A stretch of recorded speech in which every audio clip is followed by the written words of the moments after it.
આજે માઘવદ એકમ છે, સોમવાર છે, તારીખ 2/2/2026 વર્ષ છે. ભગવાનની ઘણી બધી ઉપમા આપી આગળ. નિયંતા છે, સર્વકર્તા છે, તેજસ્વી છે, પ્રકાશમાન છે, એવું જીવે ના થવાય.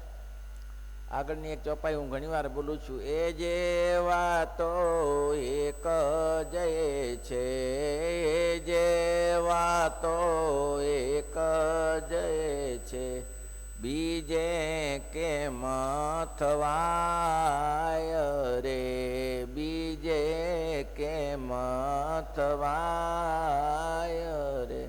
એના જેવો કોઈ સમર્થ થવાને યોગ્ય નથી. રામાનંદ સ્વામી જે કાર્ય કર્યું છે, અદભૂત ના ભૂતો ના ભવિષ્યથી એવું કામ કર્યું છે. મહારાજ આવતા પહેલા પાયો એને બાંધેલો છે.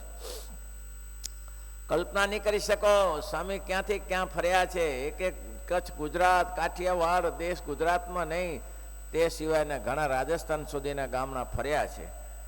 વેદસ્તુતિના ગદ્યમાં શ્રીમદ ભાગવતના 10મા સ્કંદમાં ગોપીઓએ ભગવાનની સ્તુતિ કરેલી છે.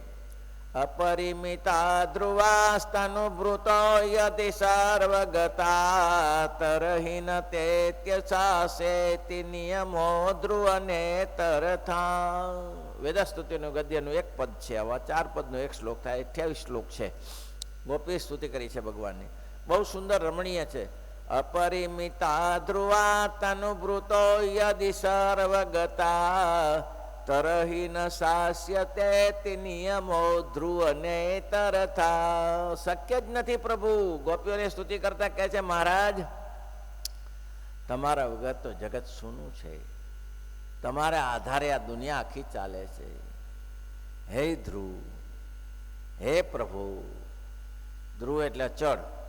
હે પ્રભુ, અપરિમિતા તનુભૃતા, અપાર એવા જે શરીરધારી જીવાત્મા, તે શું થાય? જદી સર્વગતા, એને જો સર્વશક્તિ મળી જાય તો મહારાજ થાય શું ત્યારે? એ બધા સર્વસ્વ થઈ જાય તો આ જગતની ઉત્પત્તિ કેમ થઈ? પ્રલયની ચાલે કેવી રીતે? એક વરસાદ કરે ને દુષ્કાળ કરે તો આમ કેમ ચાલશે? મહારાજ શક્ય જ નથી. જો બધા સમર્થ થઈ જાય તો. ઘણા સંતોએ સામર્થ્ય વાપરી, જેમ કે આપણે સંતદાસજીની સામર્થ્ય જોઈએ છીએ. સંતદાસજીએ પોતાનું આ શરીર એમને પરમાણુ કરીને બદ્રિકાશ્રમમાં નીકળ્યા, કડીના તળાવમાં નીકળ્યા, જેતલપુરના તળાવમાં નીકળ્યા. આવી સામર્થ્ય વાપરી. ભગવાનની સામર્થ્ય જ્યારે ઝવેરબાને જામનગરમાં ઝવેરબાને જ્યારે રોગ થયો ત્યારે એને જ્યારે આંખ મટાડવી હતી, થયો જામરો ને આંખે ખોટ આવી, થયો જામરો ને આંખે ખોટ આવી, આજ કળિયુગમાં પરચા પૂરે પ્રભુજે સ્વામિનારાયણ સત્ય છે. આજ કળિયુગમાં પરચા પૂરે પ્રભુજે સ્વામિનારાયણ સત્ય છે. ત્યારે ભગવાને એને છેડાવ્રત હતું. છેડાવ્રત એવું હતું કે કોઈ પુરુષને અડી ન શકે. ઝવેરબાને આપણે જોયેલા, હમણાં સુધી હતા ઝવેરબા. તો છેડાવ્રત હતું કે કોઈને અડી ન શકે. એના દીકરા બટુકભાઈ, એ આપણે ઘણું સત્સંગ કરેલો, આપણે ધ્યાનીશમના શિષ્ય. એને છેડાવ્રત હતું, કોઈ અડી ન શકે. માવદાન કવિએ લખ્યું છે કે આજ કળિયુગમાં પરચા પૂરે પ્રભુજે સ્વામિનારાયણ સત્ય છે. આજ કળિયુગમાં પરચા પૂરે પ્રભુજે સ્વામી. વાલે વનિતાનું રૂપ ધારી લીધું, હરે વાલે વનિતાનું રૂપ ધારી લીધું. એને વાર ન લાગે. સ્ત્રીમાંથી પુરુષ, પુરુષમાંથી સ્ત્રી બનતા ભગવાન એવું કોઈ સંતના લક્ષણમાં તમે કોઈ જોયું, કોઈ મહાપુરુષના લક્ષણમાં નહીં જોયું હોય. એ ધારે એ સામર્થ્ય વાપરી શકે. અને મીઠું અંદર તુલસીનું પાનને મીઠું આમ ચોડીને પણ આંખ મટાડી દે. કદાચ તેને મટાડી દેનારા હશે. ગોપાલચરણ સ્વામી હતા, એ એક સમર્થ સંત હતા. એક ભાઈ મને કહેતા હતા, એનું નામ દુર્લભરામ, દુર્લભપુરના હતા ને, દુર્લભભાઈ નામ હતું, હોય તો હશે કે નહીં હોય. ઘણા વર્ષો પહેલાં હું ગામમાં ગયેલો ત્યારે કહ્યું કે મને પેટમાં પેલું શું કહે છે, જલન થઈ જાય, પેલું પાણી ભરાઈ જાય પેટમાં, પાણી જલંધરનું દર્દ કહેવાય, જલંધરનું દર્દ કહેતા, પછી શું કહે એને જે કહે પાણી ભરાઈ જતું. ભાઈ મેં સ્વામીને કીધું, સ્વામી ગણપતિની ઉપાસના કરેલી, સાધના કરેલી. સ્વામીને કીધું, સ્વામી આવું થાય છે, એમાં શું થયું? દીધા ઠાકોરજીનો અભિષેક કરી અને પાણી આપ્યું. એ ભાઈ મને કીધું સ્વામી કે મને કે આવું થયું, આખી કચરાની કોથળી ગળેથી બહાર નીકળી ગઈ. બોલો, સમર્થ હોય છે. આખી કોથળાની કચરાની જે અંદર જે તર બંધાણી હતી ને, એ આખી જ આમ વીંટો વાળીને આમ કોથળી આખી બહાર નીકળી ગઈ કચરાની. પેટ સાફ કરી દીધું અને સ્વસ્થ જીવતા હતા. એ મળેલા મને. હું દુર્લભપુર ગયો ત્યારે કાંકરાવાડી જોડે, ધર્મ સ્વરૂપ સ્વામી કાંકરાવાડીના હતા. એટલે કે છે એ શક્ય છે, પણ આ સ્ત્રીનું રૂપ ધારણ કરવું, પુરુષનું રૂપ ધારણ કરવું એ ભગવાન સિવાય ના થાય. ભેંસજાળના ચાંદબા છેડા વ્રત હતું, આજીવન બ્રહ્મચારી હતા. એને નક્કી કર્યું હતું આ જીવનમાં ભગવાન રાજી કરવા છે, સાંખ્ય વ્રત લઈ પ્રભુ ભજી લેવા છે, કંઈક બીજું કરવું નથી. આ દ્રઢ નિષ્ઠા હતી બેનને. તો એ નિષ્ઠાને પૂરી કરવા માટે ભગવાન સર્વસત્તાધીશ છે, એની આગળ કોઈ નથી. બહુ હાથ થયું શું, છેડા વ્રત હતું પણ દાદરો ઉતરતા હતા અને પડી ગયા, એમ હાથમાં ફ્રેક્ચર થઈ ગયું. હાથમાં ફ્રેક્ચર થઈ ગયું એટલે ગામના લોકોને છેડા વ્રતને લેવા દે. સ્વામી બા હાથ સૂજતો જાય છે ને, આ તો કેવી રીતે ચાલશે, દવાખાને જવું જ પડે, હાથ ચડાવવો જ પડે. તો કે ભાઈ હું હાથ ચડાવી શકું એમ છે ને, મારા છેડા વ્રત છે, હું કોઈ પુરુષને અડતી નથી. તો કે આડો કે ના, તે તો બધું સ્વસ્થ કાળમાં હોય, જ્યારે આ પરિસ્થિતિ આપતકાળમાં તો જરૂર એવું ચાલતું હશે ત્યારે. તો કે ભાઈ શું કરીએ? ત્યારે ગરીબ ભક્તો પરાણે લઈએ, ગાડીમાં બેસાડવાનું, બળદ ગાડી, ઘોડા ગાડી, તેમાં બાકી એક રાત્રિ રહેવા દો, એક રાત્રિ રહેવા દો, પછી આપણે વિચારીશું. રાત્રે ભગવાનને કહ્યું, બેન, તો કે હા તમે, તો કે હું અહીંની જ છું, પણ તમારે હું વૈદ છું, તમારે હાથ છેડા વ્રત છે ને, એટલે રાત્રે 2 વાગે હું વૈદ્ય છું અને મને હાથ ચડાવવાનું ફાવે છે, તમારે તકલીફ છે એટલે હું તમને તમારો હાથ ચડાવવા આવીશું. તમારે કાલે પહેલાં કીધું પણ તમારું છેડા વ્રત છે એટલે તમે કોઈને અડી શકતા નથી, એટલે હું તો બેન છું અને હું હાથ ચડાવી દઉં છું. હાથ ચડાવી દીધો. હાથ ચડાવી તો દીધો, એ તો હરખું થઈ ગયું બધું, પણ સોજોય નહીં, કંઈ નહીં. એટલા ટાઈમ બધું ઉતરી ગયું. ભગવાન કે જાઓ હવે જાઓ ચાંદબા, નિશ્ચિંત રીતે હો, અવાર તમારે કાંઈ. પણ પછી ચાંદબાને તો એમ જ થયું કે કોઈ બેન જ આવ્યા છે, પણ જોત જોતામાં ભગવાન અદૃશ્ય થઈ ગયા. ત્યારે ખબર પડી કે ઓહો, આ ભગવાન સિવાય કોણ કરે? કદાચ સોજો તાત્કાલિક કોણ ઉતારી નાખે? એ ભગવાન સિવાય ના કરી શકે. તો પુરુષોત્તમ નારાયણની જેના ઉપર દયા હોય તે જ કરી શકે. સર્વસત્તાધીશ છે બધું કરવા. શું કે છે? અપરિમિતા ધ્રુવા તનુભૃતો યદિ સર્વગતા તરઈ ન સાસ્યતે નિયમો ધ્રુવ નેતરથા. જો બધા જીવ સ્વતંત્ર થઈ જશે તો સૃષ્ટિ ઉથલ પાથલ થઈ જશે. એક નિયામક જોઈએ, સંસ્થામાં એક નિયામક જોઈએ, ઘરમાં એક નિયામક જોઈએ, દેશમાં એક નિયામક જોઈએ. છે ચાલે છે ને બધી જગ્યાએ. એકને વડા હોય, નરેન્દ્ર મોદી દુનિયા આખી ચલાયા કરે છે, પણ બધા નરેન્દ્ર મોદી જેવા 4 પ્રધાનો બેસે તો દિલને ભૂકા નકાઈ નાખે દેશનો. એ ના ચાલે. નેતરથા શક્ય જ નથી. ભગવાન સિવાય બીજું આ કોઈ કરવાને સમર્થ નથી. એ ધારે કરી શકે. એમ કીધું કરતું અકર્તું ને અન્યથા કરતું. નહીં કરવાનું કરે એને અન્યથા કરતું કહેવાય. એક નાની વાત કહું. મહારાજ બેઠા હતા સારંગપુરમાં, અને સારંગપુરમાં શ્રીજી મહારાજ બેઠા હતા. રાત્રિના લગભગ 12 વાગ્યાનો સમર થયેલો. અને માત્રા ધાંધલને કહ્યું, માત્રા, તો કે હા, ઘોડી લાવો, મણકી લાવો, માણકી લાવો.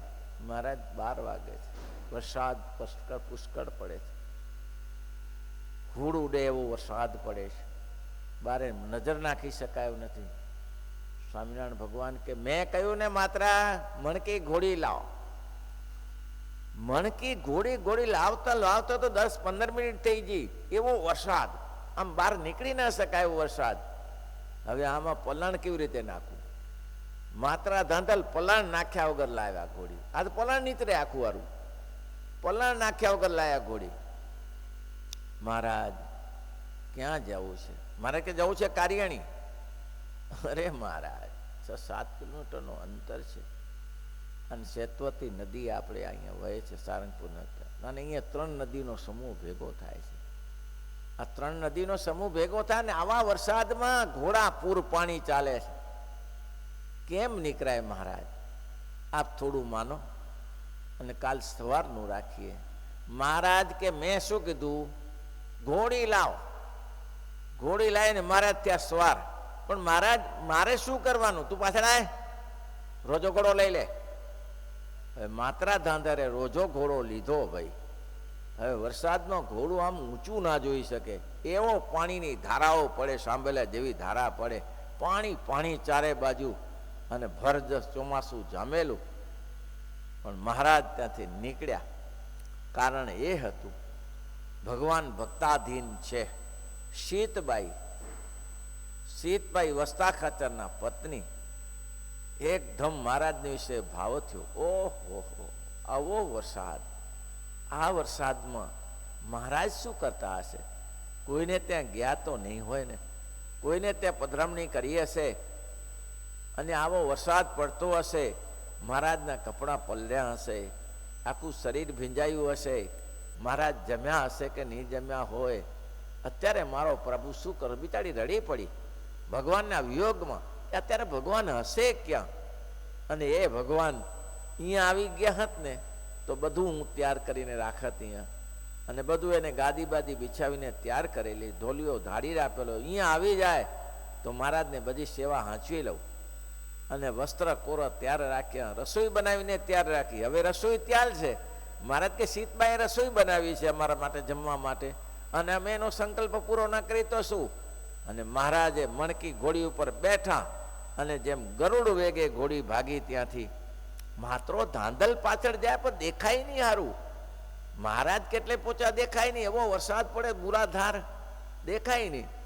હવે માત્રો ધાંધલે ઘોડી તો મહારાજે તો સડસડાટ કાઢી દીધી અંદરથી, ભયંકર પાણીમાંથી. માત્રા ધાંધલે ઘોડો નાખ્યો અંદર. પછી એનો રોજો ઘોડો અંદર પગ મૂકે, જઈને ધાડ મારીને પર વરી જોર કરીને નાખ્યો.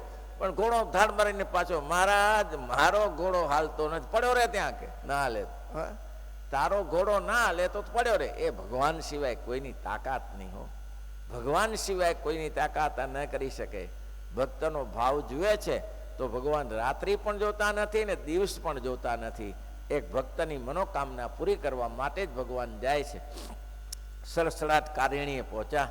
મહારાજ નીચરે, આખા શરીરે પાણી પાણી, કપડા પલળી ગયેલા. અને મહારાજે દરવાજો ખટખટાવ્યો. શીતબા, ઓહો, આટલા વરસાદમાં કોણ છે વળી? શીતબા ખોલો. અવાજ સાંભળી ગયા, અવાજ જોઈ ગયા. હા, મારો પ્રભુ પધાર્યા. અને દરવાજો ખોલ્યા. અરે મહારાજ, આવા વરસાદમાં. મહારાજ કે શું કરીએ? ત્યારે તમારી સ્મૃતિ, તમારું રસોઈ બગડે ને. તમે ઢોલિયો ધારીને તૈયાર કર્યો, ભલે ભલે મહારાજ, ભલે આવ્યા. તરત મહારાજને તપાવ્યા, કપડાં બદલાવ્યા. મહારાજ કે આ લ્યો, આ સફેદ કપડાં પહેર્યા. અને મહારાજને થાળ તૈયાર હતો. મહારાજ મેં રોટલા દાળ ભાત શાક તૈયાર કરી રાખ્યું છે. મહારાજ કે જમી લઈએ. મહારાજ 2 વાગે જમ્યા. એ ભગવાન સિવાય ના કરી શકે. જમ્યા ને પછી મહારાજને કહ્યું, મહારાજ ઢોલિયો તૈયાર છે, સુઈ જાઓ. વસ્તા ખાંચર કે મહારાજ આવું? તો કે બસ સીતબાનો આગ્રહ હતો, પ્રેમ હતો એટલે આવ્યા છીએ.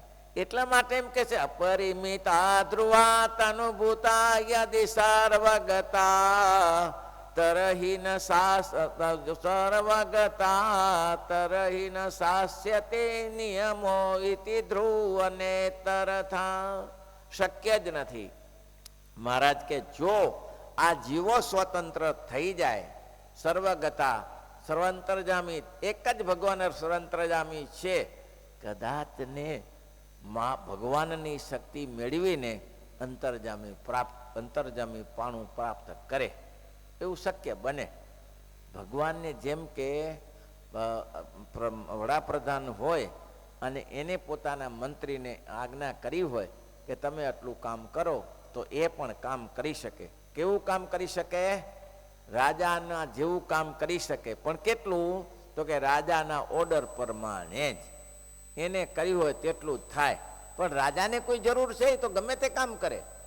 રાજાને જે વડાપ્રધાનને શું એની ચિંતા છે કે શું કરવું આ ન કરવું, એને કંઈ મર્યાદા નથી. એ તો અમર્યાદિત છે. એટલા જ માટે રામાનંદ સ્વામીએ મુક્તાનંદ સ્વામીને કીધું નિયમો પ્રજાને જરૂર હોય, ભગવાનને નિયમોની જરૂર નથી.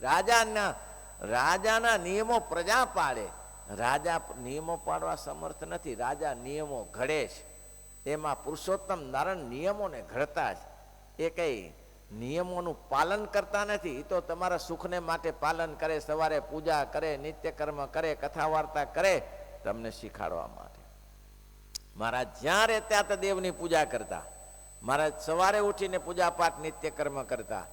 અને મહારાજ બધી જ વસ્તુ કરતા. કેમ? તો કે તમને શીખાડવા માટે. તમે કેવી રીતે શીખશો? તમારે શીખવા જેવું રહેશે જ નહીં ત્યારે. તો તમને શીખાડવા માટે મહારાજ અનુકરણ કરે છે. બાકી તો સ્વતંત્ર છે. પુરુષોત્તમ નારાયણને કોઈ સંશય નહીં. તરહી ન શાસ્યતી. જો એમાં જ હોય તો શું થાય? હે અચળ હે પ્રભુ, તો નિયમોનું શું થાય? નેતર થા નિયમો ઘડ્યા છે એનું શું થાય?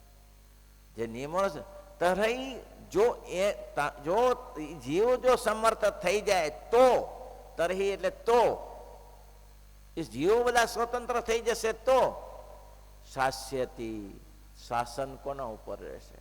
કોઈ જીવ જો સમર્થ થઈ જશે તો કોણ રણીધણી કોણ રહેશે? સંસ્થામાં બધાય સ્વતંત્ર થઈ જાય, સંસ્થા ભાંગી છૂટકો જ નથી. ઘરમાં પત્ની મુખ્ય, છોકરા મુખ્ય, પતિ મુખ્ય, ઘર ગયેલું જ છે. બધા પોતાનું દાપણ કરવા જશે તો ઘરમાં શું થશે? ત્યારે એમાં શક્ય નથી. વેદસૂત્રના ગદ્યનો એ જ અર્થ છે. જો એમ ન હોય તો આપણા સર્વ છીએ તે આ દેહ થકી નોખા જે આત્મા, તેને બ્રહ્મરૂપ જાણીએ છીએ અને જ્ઞાન વૈરાગ્ય સાધને યુક્ત છીએ, તો પણ નારાયણને પ્રસન્ન કરવાના અર્થે રાત દિવસ ઉજાગરા કરીએ છીએ. આપણે બધા જાણીએ છીએ કે દેહ નાશવંત છે, જીવ શાશ્વત છે. ભગવાનનું ભજન કરી લેવાય, ભક્તિ કરી લેવાય, તે સિવાય બીજું કરાય નહીં. આપણે જાણીએ છીએ, પણ આપણે શું કરી શકીએ? યુગનું જોયું? યુગનું શું આગિયો? હા, એ સૂર્યનો સામલો કરવા જાય તો ચા મેળ બેસે. આગિયો કે સૂર્યને બતાવી દઉં પ્રકાશ કેમ થાય. એટલે હવે મનું બેસ, સૂર્યને બતાવી ના દેવાય. એ બતાવવા જઈશ તો તું બતાવી જાય પૂરો થઈ જઈશ. સૂર્યને બતાવવા જાય તો નાપાતી જેવું થાય. નાપાતી કે સૂર્યને બે હતા ને નાપાતી ને ભાઈ બે રુદ્રાજ કે જ્યાં સૂર્યને ઉપર ચડીને બેસીએ તો સૂર્ય ઉપર ચડતા જતા પાંખું બળીને પડ્યા નીચે. ગૃહરાજ ને બે એ ના પહોંચી વળે. એની સૂર્યની તાકાત સૂર્ય જોડે છે. સૂર્યની તાકાત તારાએ ન કરી શકે ને સૂર્યની તાકાત ચંદ્ર ન કરી શકે. અને સૂર્ય તારાઓ ચંદ્રની શક્તિ ન ધારણ કરી શકે. જેની શક્તિ છે એ રાત્રિનો રાજા ચંદ્ર છે, એની શક્તિ એની પાસે હોય, તારાની ગતિ ના થાય. તેમ જેની શક્તિ હોય તેને પાસેથી જ એક કામ થાય, બીજાથી કામ ના થાય. મહારાજ કે આવું ભજન સુગ્રા કરવું પડે. આપણે બધા ભગવાન થઈ જઈએ. ગોપીઓને એમ કીધું કે ગોપીઓ કઈ વિદ્વાન નથી, ભણેલી નથી, પણ શબ્દ કેવી બોલી છે. ક્યાં? જંગલના વચ્ચે રાત્રિના સમયમાં 2 વાગ્યાના સમયમાં ભગવાને વાંસળી વગાડી અને બધી જ ગોપીઓ ત્યાં ચાલી ગઈ. ગોપીઓ વિદ્વાન નથી ત્યારે શું? ગોપીઓને ભગવાને કહ્યું કે તમે પરણેલી છો એ તમને ખબર છે? તો કે હા. તમારા પતિ છે એ તમને ખબર છે? તો કે હા છે ને. તો તમે તમારા માટે હું જાર પુરુષ કહેવાઉં છું એ તમને ખબર છે? તો કે ના, એ ખબર નથી. હા, અમારા પતિ છે એ ખબર છે, અમે લગ્ન કરેલા છે ખબર છે, પણ તમે અમારા માટે જાર પુરુષ કહેવાય તો પહેલી વાર સાંભળ્યું. કેમ પહેલી વાર સાંભળ્યું? તમે આ અહીંયા જંગલમાં એકલી આવી છો અહીંયા, તો તમને ખબર પડે બીજી શું થશે? ભગવાનને કે જે થવું હોય થાય. જે થવું હોય થાય, તમે અમારા પતિ છો, તમે અમારા સ્વામી છો, હું તમારા માટે જાર પુરુષ છું, અને તમે મને પતિ કેમ કહો છો? તમે તો બીજા પુરુષને પરણી છો. એ કહે એવું ને એવું હતું, જ્યાં સુધી પતિ પરદેશ ગયો હોય ને ત્યાં સુધી પતિનો ફોટો રખાય. પતિ પરદેશ જાય ત્યાં સુધી પતિનો ફોટો રખાય અને એને આરતી કરાય, એને પૂજાય, થાળ ધરાવાય. કેમ? પતિ હાજર નથી. પણ પતિ આવી ગયા પછી એને થાળ ધરાવવાનો, પતિની મૂર્તિને થાળ ધરાવવાનો, પતિની કોપીને થાળ ધરાવવાનો. પતિ હાજર છે તો એને સરસ મજા દાળ ભાત શાક રોટલી કરીને એને ન જમાડીએ? ફોટાને શું કરે જમાડીએ? એ તો નતા એટલે ને પતિરૂપે જમાડતા હતા. એ જુઓ, સાંભળી રાખો ત્યારે કે તમે છો ને અમારા સાચા પતિ છો. અત્યાર સુધી નતા મળ્યા ત્યારે અમારા પતિની પૂજા કરતા હતા, પણ હવે અમને ખબર પડી ગઈ છે કે અમારા સાચા પતિ પુરુષોત્તમ નારાયણ છે. હવે એને ફોટાની પૂજા ના કરાય. એ ફોટા છે, તમારી કોપી છે, એની પૂજા ના કરાય. આ ગોપીની સમજણ હતી ત્યારે આવા શબ્દ અપરિમિતા ધ્રુવા તનુભૂતા જદી સર્વગત, આ સૂત્ર ગોપીઓના મોઢામાંથી કાઢ્યું છે વ્યાસમુનિએ. કઈ શબ્દ તો એના જ હશે ને, એને વ્યાસમુનિ તો ખાલી લિપિ બંધ કર્યું. તો એ સામાન્ય કામ નથી ભાઈ હો, કઈ છોકરાના ખેલ નથી. અને શ્રીજી મહારાજ કે એવું જો થતું હોય તો તાળીઓ પાડી પાડીને તૂટી જાય તો નારાયણ કેમ નથી થવાતું? તાળીઓ પાડી પાડીને તૂટી જઈએ છીએ, હાથની તાળીઓ પાડી પાડીને તૂટી જઈએ તો નારાયણ કેમ થવાતું નથી? થવાતું નથી. આટલો દાખલો શુક્ર કરીએ માટે નારાયણ જેવા તો નારાયણ જ છે, પણ બીજો કોઈ થવાનો સમર્થ નથી.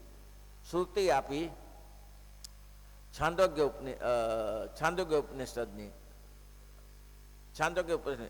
એ એકમેવ દ્વિતીયમ બ્રહ્મ, શ્રુતિ છાંદોગ્યની છે. આપણે પહેલા જોઈ લીધું છાંદોગ્ય, બૃહદારણ્યક છાંદોગ્ય.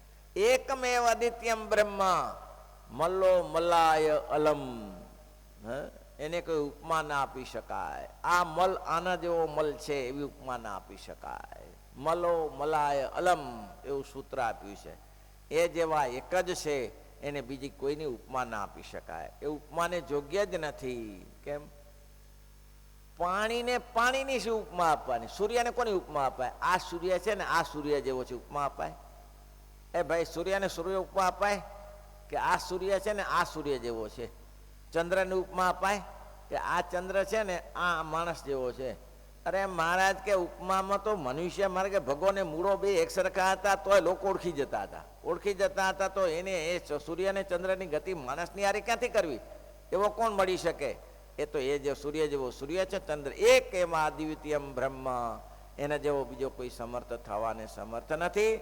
ભગવાન ધારે તો વનિતાનું રૂપ લે, ભગવાન ધારે તો પુરુષનું રૂપ લે, ભગવાન ધારે તો ગમે દ્વારા પ્રવેશ કરે છે. એ ભગવાનની કારકિર્દી છે. શ્રુતિનો પણ એ જ અર્થ છે. નારાયણ જેવા એક નારાયણ છે, એમ શાસ્ત્રનો સિદ્ધાંત છે. એવી રીતે શ્રીજી મહારાજે ભક્તજનની શિક્ષાને અર્થે વાત કરી છે કે મૌ લખવું પડ્યું. એવી રીતે શ્રીજી મહારાજે ભક્તજનોની શિક્ષાને અર્થે વાત કરી છે. શિક્ષાને અર્થે વાત એ જ કરી, નહીં તો ભગવાન ભક્તમાં ખપી જાય. એટલે નિત્યાનંદ સ્વામી, ગૌણ ગોપાળાનંદ સ્વામી વિચાર્યું કે ભગવાન તો ભગવાન જ છે, પણ તમને આ બધું શીખવાડવા માટે કર્યું છે. અને શીખવાડવા માટે નીચે ઉતરે ત્યારે તે નીચે ઉતરે. હવે ત્યાં સારંગપુરમાં તેને પેલા દા ખાતરના સારંગપુરમાં બે છોકરા આવ્યા, પેલા શું જીવા ખાતરના. હવે કોઈ હતું, સંતો હાજર નતા ને મહારાજ ગાદી ઉપર બેઠા હતા. હવે મહારાજને ઓલો ચંદન, ખેસ, ફૂલહાર ને બધું લઈને આવ્યો તો ઉભો રહ્યો. બે છોકરા ઉભા રહ્યા એને આવીને. કેમ ઉભા રહ્યા? ઉભા કેમ રહ્યા? પૂજાની ખબર જ નથી, પૂજા કેમ કરવી એમ. પૂજા કેમ કરવી એમ ખબર નથી, અને સંતો કોઈ હાજર નતા. એટલે મહારાજ કે તમે એક કામ કરો, આ પૂજાની થાળી નીચે મૂકો અને પેલું ચંદન લઈને અમારા પગે ચર્ચો. લ્યો, જાતે પૂજા કરાવી. પગે ચંદન લઈને અમારા પગે ચર્ચો, પછી તિલક કરો, પગે ચર્ચો, પછી પેલો ફૂલહાર પહેરાવો, પછી ખેસ પહેરાવી દો, ખેસ ઓઢાડો. આ બધું માથે મહારાજને કરવાનું હતું, પણ કોઈ હતું ને. તે શું નીચે ઉતરે ને ત્યારે અતિ નીચે ઉતરે છે. ભગવાન જયારે નીચે ઉતરે ને ત્યારે અતિ નીચે ઉતરે છે. એટલે પુનિતે કીધું, પુનિત કહે તું પાલવ પકડે તો વેચાશે પાણી ને હાટે. જે પુનિત કે તું પાલવ પકડ, એનો છોડો પકડી રાખ. છોડો પકડી રાખ, દોડશે. જે આટલું જ કર્યું દ્રૌપદીએ તો દોડ્યા જ નથી. જો કઈ ખાવાનું દુર્વાસા પહોંચ્યો તો તુલસીનું એક પત્તું ખાલી હતું, એક ભાજીનું પત્તું હતું, એમાંથી એક બ્રહ્માંડ તૃપ્ત કર્યું ને પુનિત કહે તું પાલવ પકડે તો વેચાશે પાણી ને હાટે જી. તું એક પાલવ પકડે નો એ છોડો પકડ પાણીની હારે વેચાશે. શ્રીપતિ વેતનામ શ્રીપતિમ શ્રીધરમ સર્વ